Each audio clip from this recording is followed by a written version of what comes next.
ఇవాల్టి story board.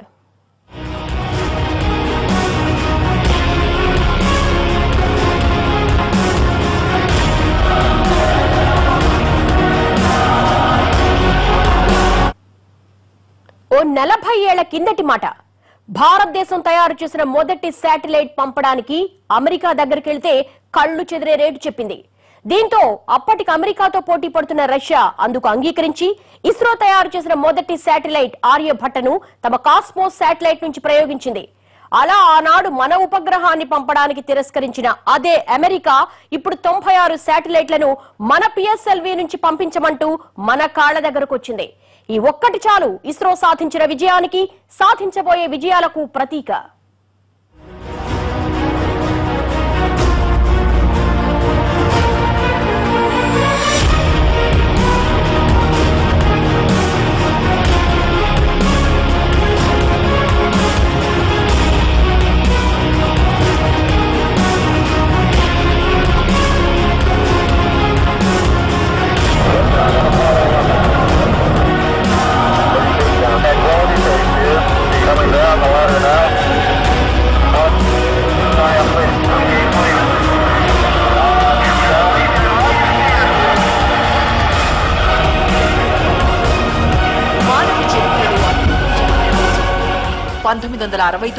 July 20 అమెరికాకు చెందిన అపోలో 11 వాహక నౌకల్లో 3 వ్యోమగాములు 8 రోజుల సుదీర్ఘ ప్రయాణం తర్వాత అత్యంత క్లిష్ట పరిస్థితుల్లో చంద్రుడి మీద దిగారు.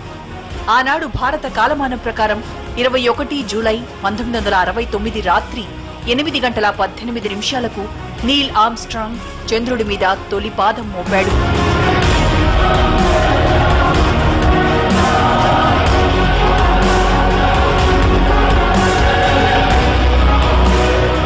ఈ మహాద్భుత దృశ్యాన్ని చూసిన ప్రజలు హర్షధ్వానాలు పలికారు. అప్పటికి దశాబ్దాలుగా అంతరిక్ష రంగం మీద రష్యా, అమెరికా మధ్య సాగుతున్న ఆధిపత్య పోటీలో ఈ విజయంతో అమెరికా ముందడుగు వేయడమే కాదు, అంతరిక్ష రంగానికి తానే రారాజన్నట్లుగా విర్రవీగింది. ఈ విజయంతో అమెరికా అపూర్వ సంబరాలు చేసుకుంటున్న నాటికి భారత్లో ఇంకా అంతరిక్ష రంగం గురించిన ఆలోచనలు పూర్తి స్థాయిలో కార్యరూపం దాల్చలేదు. అమెరికా చంద్రుడి మీద కాలు మోపిన నెల రోజుల తర్వాత 15 ఆగస్టు 1969న భారత అంతరిక్ష పరిశోధనా సంస్థ పురుడు పోసుకుంది. ఇండియన్ స్పేస్ రీసెర్చ్ ఆర్గనైజేషన్ అంటే అప్పట్లో పెద్ద దేశాలకు కూడా చిన్న చూపే. అయినా సరే ఒక్కో మెట్టు ఎక్కుతూ ఇప్పుడు గగనసీమలో మరెవ్వరికీ సాధ్యం కాని తిరుగులేని రికార్డులు స్థాపించింది. 0 + 1 2 3 6 ఆఫ్ నార్మల్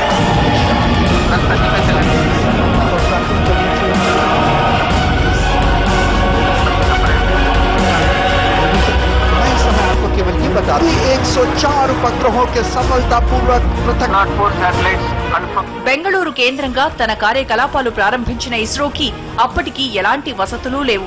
అప్పటికి 6 ఏళ్ల కిందట Indian national committee for space research సంస్థ ఉన్నా అది ప్రయోగాత్మక స్థాయికి ఒక్క అడుగు కూడా వెయ్యలేకపోయింది. కానీ ఇస్రో ఆవిర్భావంతో మన అంతరిక్ష కల నెరవేరింది. ఇస్రో ప్రారంభమైన 5 ఏళ్ల వ్యవధిలోనే సొంత పరిజ్ఞానంతో శాటిలైట్ తయారు చేసుకునే స్థాయికి ఎదిగింది. కానీ అప్పట్లో భారత్ శాటిలైట్లు పంపడానికి అమెరికా భారీ రేటు చెప్పింది. దీంతో యుఆర్ రావు నేతృత్వంలో బృందం రష్యాతో ఒప్పందం కుదుర్చుకుని భారత్ తొలి శాటిలైట్ ఆర్యభట్టను 1975లో రష్యాకి చెందిన కాస్మోస్ రాకెట్ నుంచి విజయవంతంగా ప్రయోగించింది.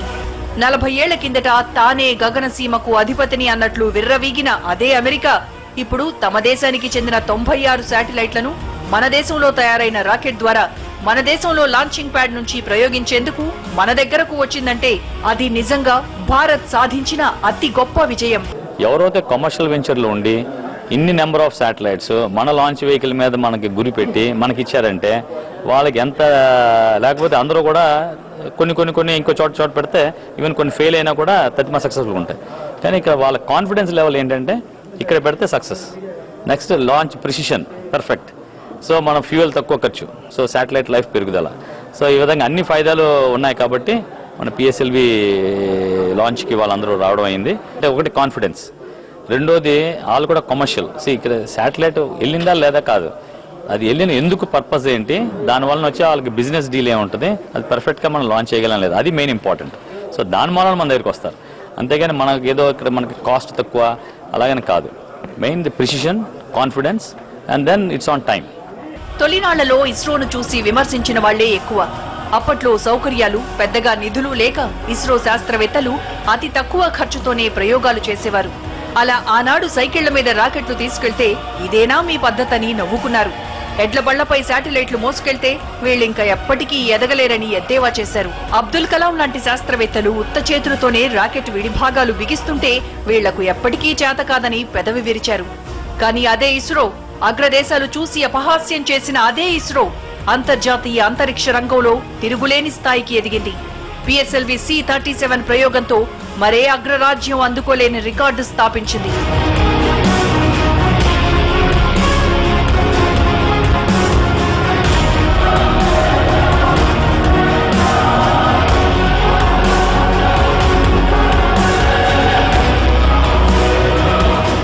పిఎస్ఎల్వి C-37 ప్రయోగం చూసి అమెరికా అదిరిపడింది. రష్యా బెదిరిపోయింది. అంతరిక్ష రంగంలో మనతో పోటీ పడుతున్న చైనాకి చెమటలు పట్టాయి. టెక్నాలజీలో తనంత వాడు లేడనే జపాన్ కూడా జడుసుకుంది. ఒకటి కాదు, రెండు కాదు, ఏకంగా 104 శాటిలైట్లు ఒకేసారి ఒకే రాకెట్ తో, అది చాలా స్వల్ప వ్యయంతో చాలా సింపుల్ గా కక్షలో ప్రవేశపెట్టింది ఇస్రో. ఇప్పటి వరకు 2 అంకెల సంఖ్యలోనే శాటిలైట్లు పంపగల అగ్రరాజ్యాలు ఈ ఫీట్ చూసి ఔరా అనుకున్నాయి. గతంలో 34 శాటిలైట్లను ఒకేసారి ప్రవేశపెట్టి జబ్బలు చరిచిన రష్యా తనకన్నా 3 రెట్ల శాటిలైట్లను ఇలా ఇండియా అలవోకగా ప్రయోగించేసరికి తనను తానే నమ్మలేకపోయింది. అగ్రరాజ్యాలకు ఈ విజయం విస్మయం కలిగించింది. తాము చంద్రుడి మీద దిగే నాటికి కనీసం సొంతంగా శాటిలైట్ కూడా తయారు చేయలేకపోయిన భారత్ ఇప్పుడు ఇంతటి ఘన విజయం, అందున కమర్షియల్ శాటిలైట్లను కేవలం 20 నిమిషాల వ్యవధిలోనే కక్షలో ప్రవేశపెట్టేసరికి భవిష్యత్తులో భారత్ ఏ స్థాయిలో పోటీకి వస్తుందో ఊహించుకొని భయపడుతున్నారు.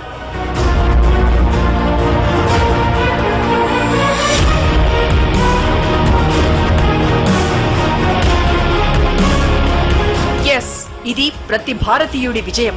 వైమానిక శాస్త్రానికి పుట్టినిల్లైన భారతదేశం ఆధునిక అంతరిక్ష శాస్త్రంలో వెనకబడిపోయిందన్న అపప్రథను చెరిపేస్తూ భారత్ పేరును గగన సీమల్లో రెపరెపలాడించిన విజయం. భవిష్యత్తులో ఇస్రో సాధించబోయే మరిన్ని విజయాలను ఇప్పుడే మన కళ్లకు కట్టినట్లు చూపించిన విజయం.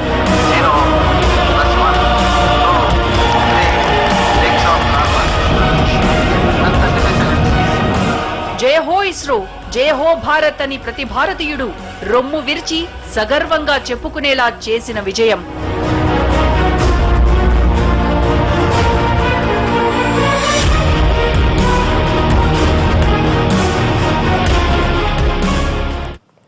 ఏ దేశం చేయని సాహసం భారత్ ఎందుకింత రిస్క్ తీసుకుంది? ప్రస్తుతం కమర్షియల్ శాటిలైట్ రంగంలో మనం ఏ విధంగా ఉండబోతున్నాం? షార్ట్ బ్రేక్ తరువాత చూద్దాం.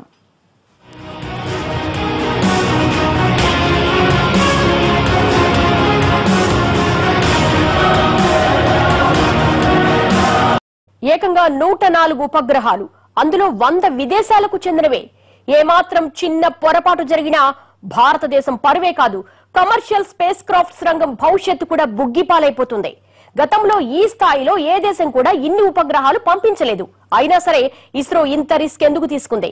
తాజా విజయంతో కమర్షియల్ శాటిలైట్ రంగంలో ముందు ముందు ఏ స్థాయిలో ఇస్రో దూసుకుపోనుంది?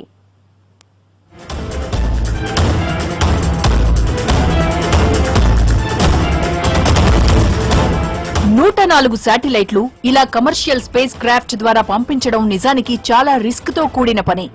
ఎందుకంటే ఏ స్టేజ్ లో వెంట్రుక వాసంత తేడా జరిగినా మొత్తం ప్రయత్నం బూడిదలో పోసిన పన్నీరైపోతుంది. అంతర్జాతీయ సమాజం ముందు భారత్ తలదించుకోవడమే కాదు, కమర్షియల్ స్పేస్ రంగంలో భారత్ మీద ఉన్న నమ్మకం కూడా పోతుంది. కానీ వీటన్నింటికీ సిద్ధపడే ఇస్రో రిస్క్ చేసింది. ఇదేదో గడిచిన 37 ప్రయోగాల సక్సెస్ ట్రాక్ రికార్డు చూసి చేసిన ధైర్యం కాదు. అసలు రిస్కులు తీసుకోవడం ఇస్రోకు కొత్తేమీ కాదు. పిఎస్ఎల్వి ప్రయోగాల చరిత్రలో ఇలాంటి సాహసాలు ఎన్నో చేసి విజయాలు సాధించింది. ఇస్రో పేరును అంతర్జాతీయ అంతరిక్ష మార్కెట్లో మారుమోగిపోయేలా చేసిన రాకెట్ పిఎస్ఎల్వి. 1993 సెప్టెంబర్ 20న పిఎస్ఎల్వి D1 మొదటి ప్రయోగం ఓ చిన్న తప్పిదం వల్ల ఫెయిల్ అయింది. కానీ ఆ తర్వాత 1994 అక్టోబర్లో చేసిన రెండో ప్రయోగం సక్సెస్ అయింది. అలా మొదలైన పిఎస్ఎల్వి విజయ పరంపర నేటికీ కొనసాగుతూనే ఉంది. 1999 మే 26న ఇదే PSLV-C2 రాకెట్ తో మొదటిసారిగా 2 విదేశీ ఉపగ్రహాలను కక్షలో ప్రవేశపెట్టి కమర్షియల్ రంగంలో సక్సెస్ఫుల్ గా అడుగుపెట్టింది ఇస్రో. వాళ్ళ దేశం నుంచి 96 ఉపగ్రహాలు వచ్చి మనతో లాంచ్ చేసినప్పుడు ఖచ్చితంగా అక్కడ ఉన్న స్వదేశీ బిజినెస్లు ఏవైతున్నాయో అవి ఎఫెక్ట్ అవుతాయి. సో వాళ్ళు మొన్నటిగా ఇప్పటికే వాళ్ళ ఒబామా గారికి వాళ్ళు విజ్ఞప్తి చేసుకున్నారు, ఇలా భారతదేశం మన లాంచ్ వెహికల్స్ నుంచి మనకు ఇబ్బంది అవుతా ఉంది, వాళ్ళు లాంచ్ చేస్తున్నారు అన్నారు. సో ప్రస్తుతం ఎవరు ఎన్ని మాట్లాడినా కూడా ఈరోజు ఇస్రో ఒక కాన్ఫిడెన్సే మనని అన్ని నెగ్గిస్తుంది. ఎంత ట్రంప్ వద్దనుకొని తన ఫర్ అమెరికా బై అమెరికా అనుకున్నప్పటికీ కూడా మన దగ్గరికే విశ్వవ్యాప్తంగా బిజినెస్ లాంచ్ చేయడానికి ముందుకోసారని నేను భావిస్తున్నాను. ఎందుకంటే ఇలా లాంచ్ చేయడం వల్ల వాళ్ళు కూడా ఎంతో బిజినెస్ చేసుకోవచ్చు. 2013 ఫిబ్రవరి 28న PSLV-C25 తో ఏకంగా 6 విదేశీ ఉపగ్రహాలను కక్షలోకి తీసుకెళ్లింది. గత ఏడాది సెప్టెంబర్ 26ను కూడా ఓ 8 విదేశీ శాటిలైట్లను ప్రవేశపెట్టింది. ఇక ఇప్పుడు ఏకంగా 104 శాటిలైట్లను ఒకేసారి కక్షలో ప్రవేశపెట్టి కమర్షియల్ ఎయిర్ స్పేస్ రంగంలో తనకు తిరుగులేదనిపించుకుంది. కమర్షియల్ స్పేస్ క్రాఫ్ట్స్ చరిత్రలో ఇస్రో ఇప్పటి వరకు ఒక్కసారి కూడా ఫెయిల్ అవ్వలేదు. ఇన్నాళ్లు వర్ధమాన దేశాలు మాత్రమే తమ శాటిలైట్ ప్రయోగాల కోసం భారత్పై ఆధారపడేవి. కానీ ఇప్పుడు బ్రిటన్, అమెరికా లాంటి అగ్రదేశాలు కూడా తమ ఉపగ్రహాలు ప్రయోగించడానికి భారత్ మీద ఆధారపడుతుండడం ఇస్రో సత్తాను చాటుతున్నాయి. ఇంకా చాలా మంది దేశాలు వస్తాయి to use our very advanced facilities అని చెప్పాలి ఎట్ ద మూమెంట్. అయితే దీనికి చాలా ఎక్స్పర్టైజ్ మనకు ఉంది. So we can get a lot of commercial benefit also and benefit for our own industry. ఎందుకంటే యాంట్రిక్స్ కార్పొరేషన్ అది కమర్షియల్ ఆర్మ్ ఇస్రోకి, they are also using some private sector. ఇలాగా ఆల్ రౌండ్ బెనిఫిట్ మనకు వస్తుంది. ఇక ఇస్రో చరిత్రలో మేలి మైలు రాళ్లుగా నిలిచిపోయే ప్రయోగాలు 2 ఉన్నాయి. అవే చంద్రయాన్, మంగళయాన్. చందమామ కథల్లోనే చంద్రుడిని చూసిన భారతీయుల కలల్ని చంద్రుడిపైకి చేర్చింది ఇస్రో. చంద్రయాన్ ప్రయోగంతో తన సత్తా ప్రపంచానికి చాటింది. 1969లోనే అమెరికన్ వ్యోమగాములు చంద్రుడి మీద దిగారు. కానీ 2008లో ఇస్రో ప్రయోగించిన చంద్రయాన్ చెప్పే వరకు చంద్రుడి మీద నీటి జాడలున్నాయని మాత్రం ఏ ఒక్క దేశం కనిపెట్టలేకపోయింది. కానీ మన నెలరాజును జలరాజే అని దానిపై దిగకుండానే గుర్తించిన ఘనత మన ఇస్రోదే.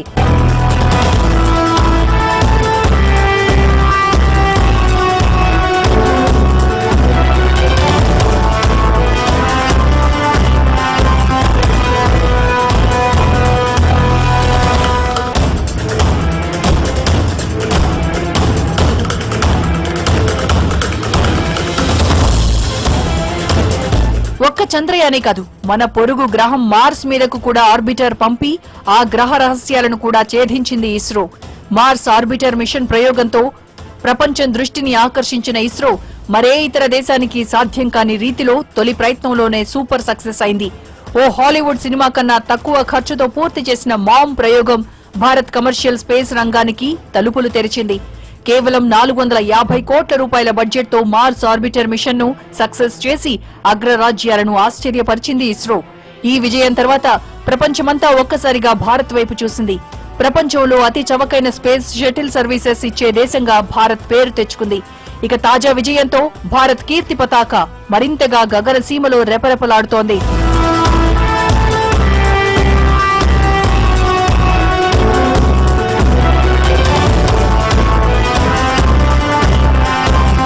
తాజా విజయంతో భారత్, చిన్న చిన్న దేశాలు, అంతరిక్ష ప్రయోగాలు కొనసాగించలేని దేశాలు, ఆర్థికంగా వెనుకబడ్డ దేశాలకు శాటిలైట్ సేవల్ని ఉపయోగించుకోవడానికి భారత్ ఆశాదీపంలా కనిపిస్తోంది. ఇప్పటివరకు రష్యా, అమెరికా, యూరప్ దేశాలు తమ రాకెట్లలో విదేశీ శాటిలైట్లను పంపిస్తూ వాటికి భారీగా వసూలు చేస్తున్నాయి. దీనికి తోడు భారీ శాటిలైట్లని అంతరిక్షంలోకి పంపిస్తున్నాయి తప్ప చిన్న చిన్న శాటిలైట్లను పంపడానికి ఇష్టపడటం లేదు.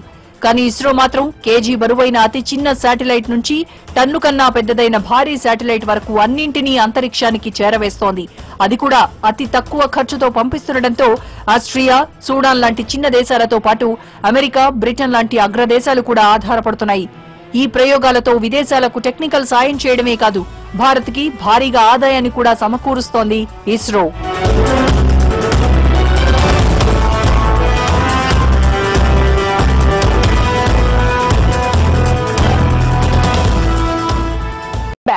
ఇప్పటి వరకు ఇస్రో సాధించిన విజయాలు చాలా తక్కువే. కానీ ఈ దూకుడు చూస్తుంటే భవిష్యత్తులో మరిన్ని విజయాలు సాధించబోతుంది అన్న నమ్మకం ఉంది.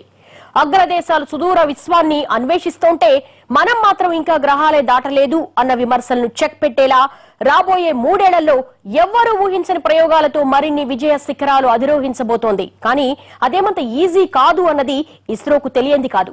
ప్రపంచానికే విజ్ఞానాన్ని నేర్పిన ఈ కర్మభూమిలో ఆ సాంకేతికతను అందిపుచ్చుకోవడం ఇస్రోకు పెద్ద కష్టమేమీ కాదు.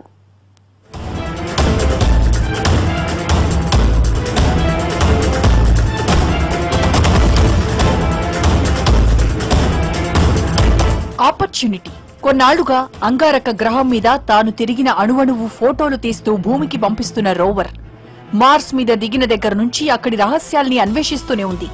మార్స్ మీద నేలను కెమికల్ అనాలిసిస్ చేసి అక్కడ జీవం ఉందా లేదా కనుక్కునే ప్రయత్నం చేస్తోంది. ఆపర్చునిటీ చేసిన ప్రయోగాలతో మార్స్ మీద ఒకప్పుడు భారీ ఎత్తున జలరాశి వాతావరణం ఉండేవని నిర్ధారణ అయింది.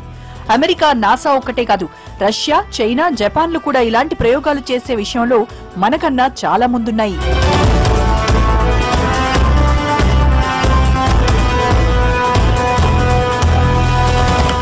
ఆధునిక కాలంలో దేశాలు మాత్రమే స్పేస్ రీసెర్చ్ ప్రయోగాలు చేయడం అన్న కథ మారిపోయింది.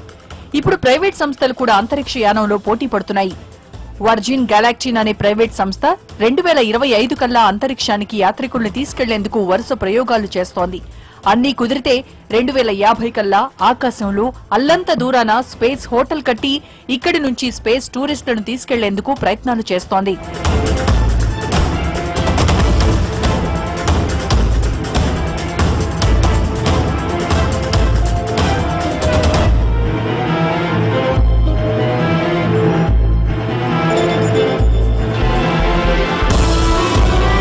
ఇదిలా ఉంటే అంతరిక్షంలోకి వెళ్లడం కాదు, ఏకంగా చంద్రుడి మీదనో అంగారకుడి మీదనో కాలనీలు కట్టేసుకుని హాయిగా పిల్లా పాపలతో ఉండిపోవడానికి కూడా కొన్ని దేశాలు ప్రయోగాలు చేస్తున్నాయి.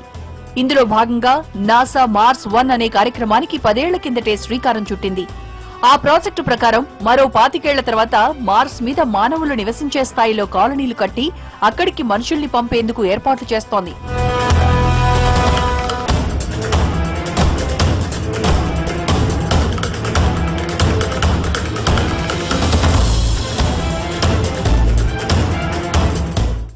ఇలా మానవుల్ని పక్క గ్రహాలకు పంపడం కాదు, అసలు ఈ సుదూర విశ్వంలో మరెక్కడైనా మనుషుల్ని పోలిన మనుషులు ఉంటారని వాళ్లను కనిపెట్టి వారితో స్నేహ సంబంధాలు ఏర్పరుచుకునే ప్రాజెక్టులు కూడా ఉన్నాయి. మన భూగోళం మాదిరిగానే ఎక్కడైనా న్యూ గోళం ఉంటే అక్కడికి కాంతి వేగానికి దగ్గరగా ప్రయాణించే వాహనాలు 100 ఏళ్ల పాటు నిద్రావస్థలో ఉంటూనే ఆ గ్రహాలకు చేరుకునే సాంకేతిక పరిజ్ఞానం మీద ప్రయోగాలు జరుగుతున్నాయి.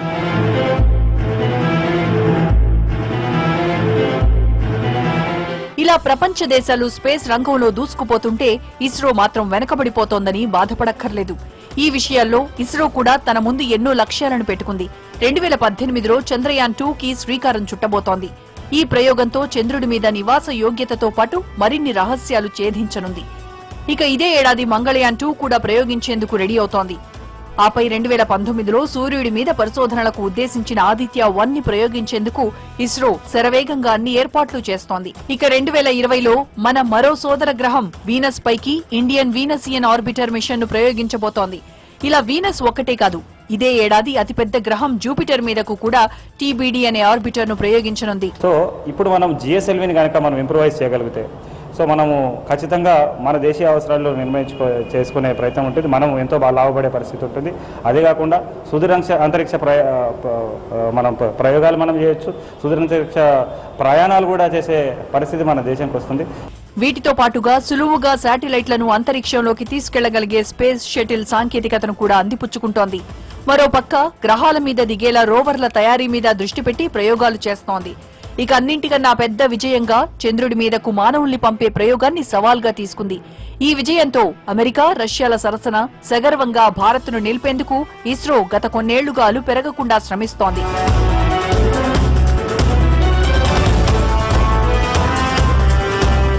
ఈ ప్రయోగాలకు విదేశాలు లక్షల కోట్లు ఖర్చు పెడుతుంటే ఇస్రో మాత్రం 100 కోట్లతోనే సక్సెస్ సాధిస్తోంది. దీనికి తోడు కమర్షియల్ స్పేస్ క్రాఫ్ట్స్ రంగంలో తాజా విజయంలో ఇస్రోను వరల్డ్ లోనే బెస్ట్ చాయిస్ గా నిలిపాయి. దీంతో ఆర్థికంగా అంత సామర్థ్యం లేని దేశాలు ఇన్నాళ్లు రష్యా, యూరప్, అమెరికాలపై ఆధారపడలేక వారడిగినంత డబ్బు ఇవ్వలేక చాలా ఇబ్బంది పడేవి. కానీ ఇప్పుడు ఆయా దేశాలకు భారత్ ఓ పెద్ద ఆశాదీపంలా కనిపిస్తోంది. రాబోయే 25 ఏళ్లలో భారత్ ఈ రంగం ద్వారా $4.5 ట్రిలియన్ మార్కెట్ను అందుకోవాలని చూస్తోంది. ఇలా మన దేశానికి వ్యవసాయ రంగంతో పాటు అంతరిక్ష రంగాన్ని కూడా భారీ ఆదాయాన్ని తెచ్చే వనరుగా మార్చబోతోంది ISRO.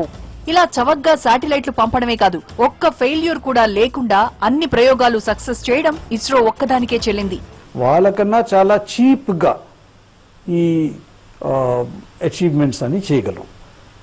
1/4 the cost for example we can achieve these things. అందువల్లే అమెరికా కూడా ఇటువంటి వీటిలో ఇండియా తాలూకు శాటిలైట్ ఇమేజరీ అది కొంటున్నది. రష్యా కూడా they are taken our imagery. So we can make it cheaper, equally good product cheaper. ప్రస్తుత అంచనాల ప్రకారం రాబోయే 10 ఏళ్లలో భారత్ ఇలా విదేశీ రాకెట్లను పంపించడం ద్వారానే $400 బిలియన్ ఆదాయాన్ని సముపార్జించాలని చూస్తోంది. ఇటు తక్కువ ఖర్చు, అటు 100% సక్సెస్ రేట్, ఈ రెండూ ఇస్రో బ్రాండ్ను గగన వీధుల్లో రెపరెపలాడేలా చేస్తున్నాయి. ఇక వచ్చే 10 ఏళ్లలో రోవర్లు, మానవ సహిత అంతరిక్ష నౌకలు కూడా నిర్మిస్తే ఇక ఆపై ఆకాశ వీధిలో ఇస్రో విజయ విహారానికి అడ్డే ఉండదు.